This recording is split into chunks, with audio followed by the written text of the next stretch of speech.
former president. We'll need to move them. They'll need to swap seats. We'll need to swap seats. Yes.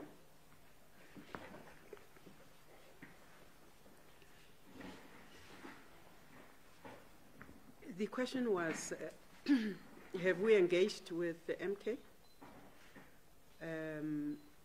No, we have not directly engaged with the MK party. We have, before the elections, called for calm. We have also asked people not to do that which is not legal in this country. We had also indicated that we would not tolerate anybody bridging or tarnishing the name of South Africa thus far, because in the past elections, we have always behaved according to our constitution. So we did not go out of our way to speak to MK party. We are appealing to all parties, to all individuals in South Africa. We all have the same rights under the constitution of this country, not only to exercise that constitution, but to respect everybody else's right to exercise their own. So we are hoping that our plea to all parties involved will be heard by everybody involved. Those who have seen and those who have not seen will equally be affected by the same. So we do not think that we want to have a conversation across or with one individual party. We are appealing to South Africans to respect the laws of South Africa. There were questions about flare-ups.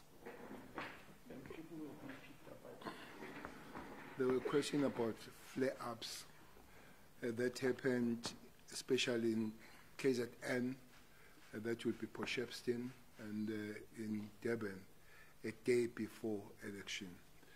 And the well-known one was Umtata one. The Potchefstroom one, police dealt with decisively so, because they tried to have the talks, and the issue was with the taxi industry. Many people thought it was the trucks because there was that in the air that the trucking industry were going to block. Yes, indeed, there was very long on the N2 towards Oripi Plaza trucks. That's why they thought it was the tax and then tax industry, and then it was discussed. When it did not happen that they move, the police acted to move that, and it took quite a short time to do it.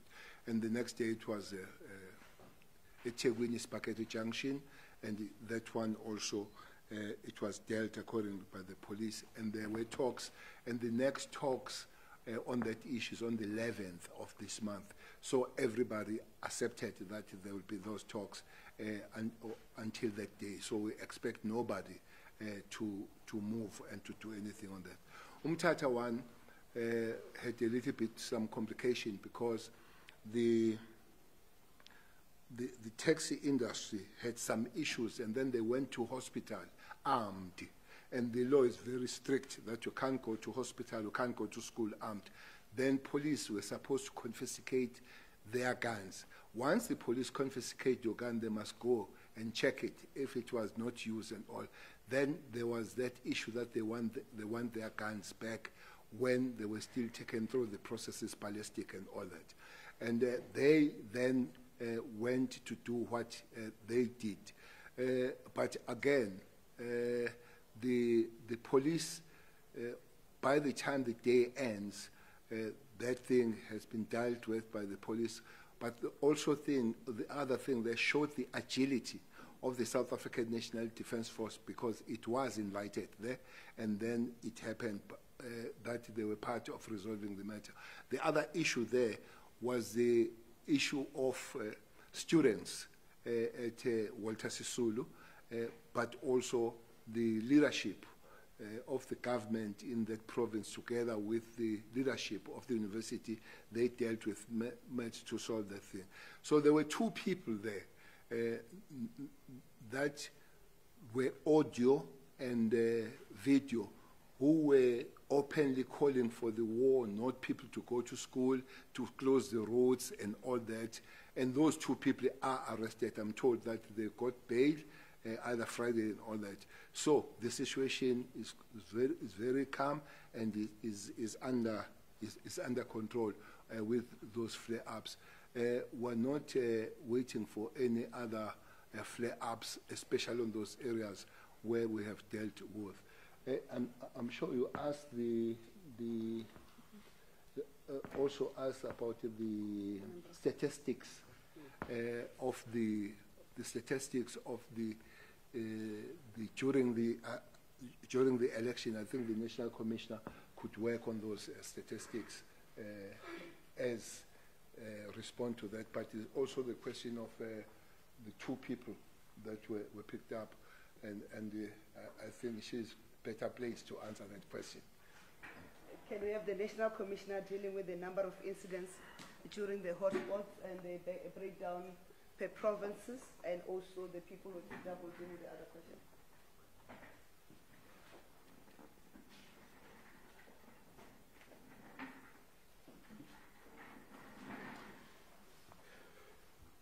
Thanks very much, ministers and media. We registered 130 cases over the 3 days. The first day of the special vote, we registered 26 cases and we arrested 24 people. The second day, we registered 17 cases, we arrested 9 people. The third day, we registered 87 and we arrested 57. So in total, 130 cases, 90 people arrested, of which majority did get bail. 22 are still inside as we speak, and that is all about the matters of cases during the 3 days of the election. Information from our side as law enforcement agency, there is nobody picked up for anything whatsoever or ever. The 2 people, where there is a coincidence of a number of 2 people, is the one the minister spoke about. 2 people arrested at Mthatha, which he explained what they were arrested for.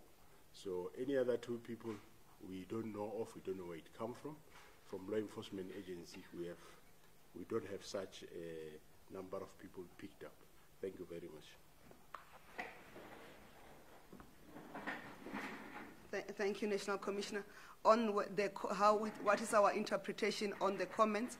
Our view is on the statement that we have done to say anybody who threatens the security or the stability of the country, anybody who wants to undermine the constitutional order of the country, irrespective of who they are or who they were, the law enforcement will have to deal with them. And that's where we end. We don't have to comment or give a running commentary on the comments and the views or interpretation of what one person says or what the other says. The bottom line is that there is a law, and the law provides for dispute raising mechanism, including objections, and they are governed by the electoral law. If that is undermined, the law enforcement agencies will have to come into force. So we don't have to give running commentary on people's comments. We don't have to give an interpretation on people's views and comments. We'll have to apply the law, and that's what we are here for. And thank you very much. If there are no other questions, we can then thank, oh, I see there are more hands that are following up. Okay, I'll start with her. Thank you, Minister. From Newsroom Africa. I hear your stance in regards to that any sort of incitement will not be tolerated. But if you haven't spoken to members of the party and you speak of the fact that nothing will be tolerated, how then do we get this message clear? It also just sounds like, you know, a vague comment in regards to the utterances that were made late last night. The second hand? No, let me start with her. It's the first time asking a question. Patricia Fasahi from the SABC.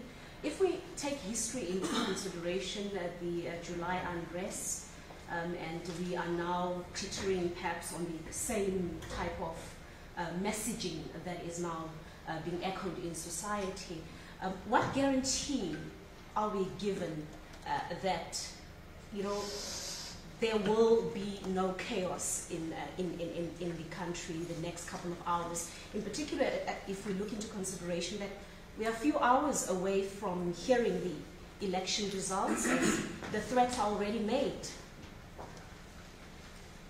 There's the hand. Just to follow up on the July unrest, just what lessons have been learned from the July unrest in terms of how you proceed with this, given the threats that have been made? And secondly, Minister, you do say that, as Veronica said, you're taking this all seriously and law enforcement must then apply. You won't entertain the comments. Will the law enforcement officials be taking this forward? Or does someone need to, I don't know, lay a charge or do something? Will law enforcement do something about the threats that have been made? Maybe let me clarify before I invite my colleagues. On the issues of incitement and engagement, all political parties, remember, until now we're still bound by the Code of Conduct of Elections. All political parties signed a Code of Conduct. That Code of Conduct prescribes how the political parties must conduct themselves. And therefore, I do not know why would you want a special engagement with anyone else when all parties have signed the Code of Conduct. So the violation of the Code of Conduct will then be enforced, because that's what all political parties agreed to before we enter this phase of the elections. And you talk about the July unrest and why you need an assurance. There was a threat of a shutdown, is it March or February 2020? March 2023, and there was no shutdown. But also there was a threat that the elections will not take place, and the elections took place peacefully. Yes, there were incidences of flare-ups. In fact, on the day of the elections, the 29th, the main day, there was no flare-ups, there were not flare-ups to talk about. Major flare-ups took place on before the elections, before the actual day. So if you don't trust, if those efforts and that delivery by law enforcement agencies have not assured you of the capability of the law enforcement to deliver the safety of South Africans, I do not know what more you want us to do. But the law enforcement agencies led by Net Joints have proven to this country that they have the capacity, they can respond and they can address the matters. We have not said there will not be flare-ups, but we have said when those flare-ups, when we did the pre-election briefing, when those flare-ups take place, they will be dealt with. And I'll leave the other issues and the comments to my colleagues, the ministers, in particular the ministers of police and the ministers of defense.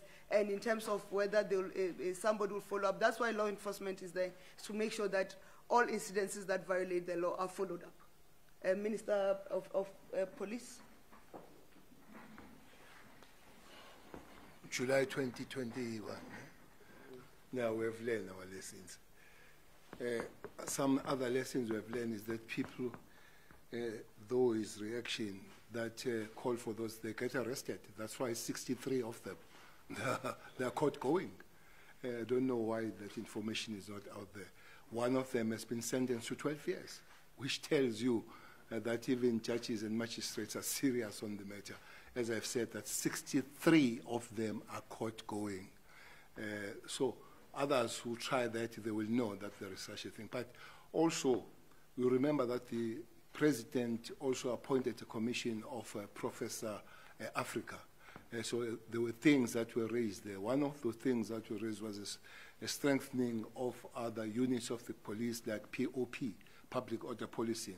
That has been done. The other thing that they raised was the strengthening of crime intelligence. That thing has been done. It's got the permanent head. It's putting people in place and all that. Maybe that's why many prevented things never reached the purview of public and the media not knowing, because of the improvement of those structures which were supposed to be put in place. And yourself, if you look around, there are many operations that are done by the police before they happen. The shooting of the criminals in their base and all that kind of thing, that is intelligence work. It's not because the Holy Ghost has come there and put the light. No, it's because people are doing their work. We'll continue to do that. Well, Minister from Presidency did raise the issue of the shutdown that was supposed to. You were there. There was no shutdown there. And again, that was not the the change of a good heart and all. It was because of the work that was put by the law enforcement agencies, as we have learned our things. But what we're not going to do is to be created for a wild goose as a law enforcement and chase that wild goose. People, they make statements. If those statements are not kind of criminal element on them, and until somebody opens the case of them, we're not going to be chasing wild goose. There are people that have made statements, even from that organization you're talking about, before the elections, and those people the law dealt with. They are caught going because they were calling direct kind of blood situation and all that kind of thing. And if somebody opens a case on other thing and say the police must investigate, they will investigate. But I just imagine when the police, every day somebody makes the statement and specifically look at that, we look across the board.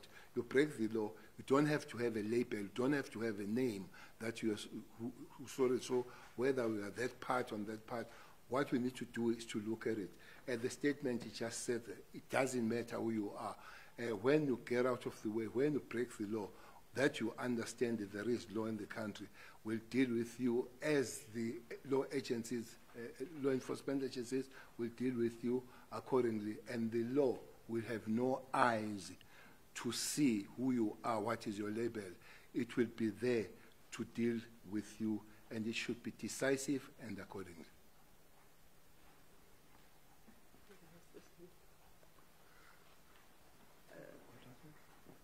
Minister of Defense, you have no comment? No, we'll take maybe just to say that July 2021, there were some issues. We arrived a little bit late as defense. I can assure you that that was a good lesson. We are not late these days. We get there on time when we are needed. We are prepared. We don't have to have help from somewhere else to get to where we go. We have said that we will not tolerate anybody interfering with the rights of the rest of the citizens. We mean just that. We will not tolerate that. The integrity of South Africa is part of our responsibilities to safeguard. We take ourselves very seriously on that matter. You also said that we have, do we have to comment on the remarks? No, we don't. South Africans have the right to make comments. Freedom of speech is something we fought very hard for. But that freedom of speech has limits. When it starts putting lives, property at risk, then we begin to get very interested. But if it is just speech, as my colleague says, it is just speech. We're not going to raise circles. But once it gets to where people are endangered, where the integrity of the state is endangered, then it becomes our business. We hope we not go there. I'm going to take the last hand, and then so that we close, I see only you as a follow-up. Okay. And this is a clarity question. It's not a question. Okay, let's start with the clarity, and then we'll come to you. Just in terms of the 150 cases over the 3 days, is it possible to have a bit of a breakdown of like where the areas were, in which provinces that these were? Is it possible? There's the follow-up question, the other question. Yeah, and sorry, in terms of my questions, it might sound a little bit sensitive question, but I just want to know, does the next job feel there's no need to engage with the NK leadership? Maybe let me clarify that part. The net joints and the security cluster, our responsibility is to ensure law and order in the country. That is the first part. The MK party, whatever their briefing was saying, they were raising process in terms of the that are governed and regulated by the Electoral Act of South Africa. So there is no point of net joints or the security cluster ministers engaging with MK party. The MK party must then follow the provisions of the Electoral Act so that they can raise their disputes in line with what the Act provides for. If there's any engagement, that's the engagement between the MK party and the IEC in terms of the processes set out by the IEC. And we're saying all political parties have signed the Code of Conduct, which prescribes how we must conduct ourselves as political parties, how we must conduct ourselves in terms of speech. It also says how we must raise our grievances, that Code of Conduct. And that is what must be applied. And I think that closes the matter. Because if you engage with party X, you'll also have to go and engage with party Y.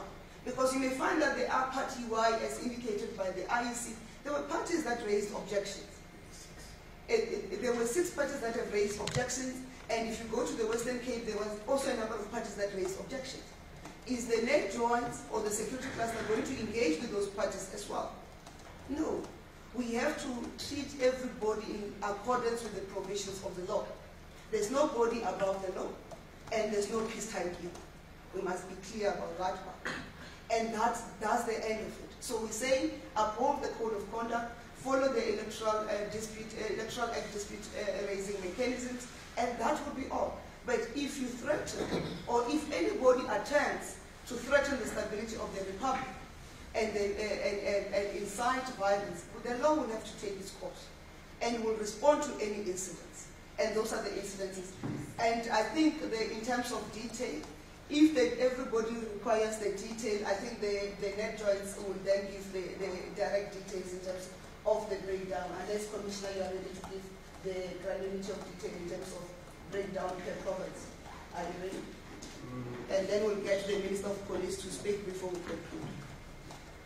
Well, Minister, you have said it in a very explicit and straight way, but I can add that policing is prescribed by the Constitution of the Republic of South Africa, and it does instruct what to do. Section 2 or 3 says our job is to protect, to combat, to investigate, to uphold the law and enforce it. There is no sign that written and negotiate any criminality in any statement.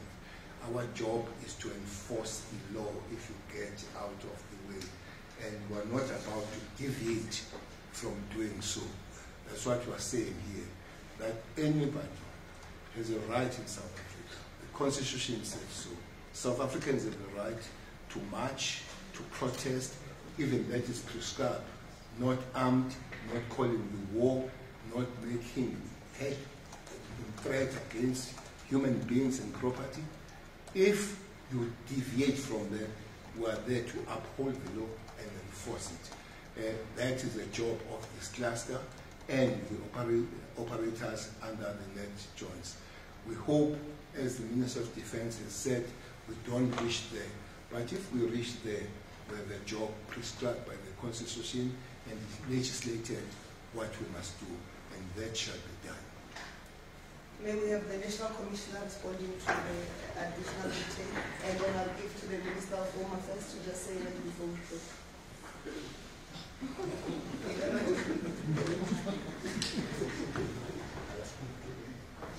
Look, we don't have the granular details, but we can provide hereafter.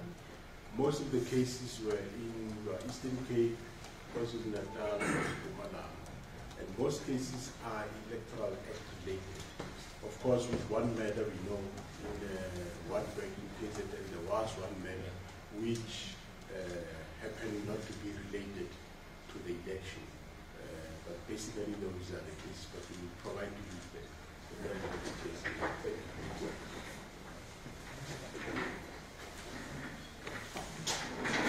Yeah, Minister B, when we were preparing for this meeting, my official asked me what they must put for Home Affairs on the stage. I said nothing. Because as Home Affairs, we did our job for elections to happen. The elections would not have happened without Home Affairs.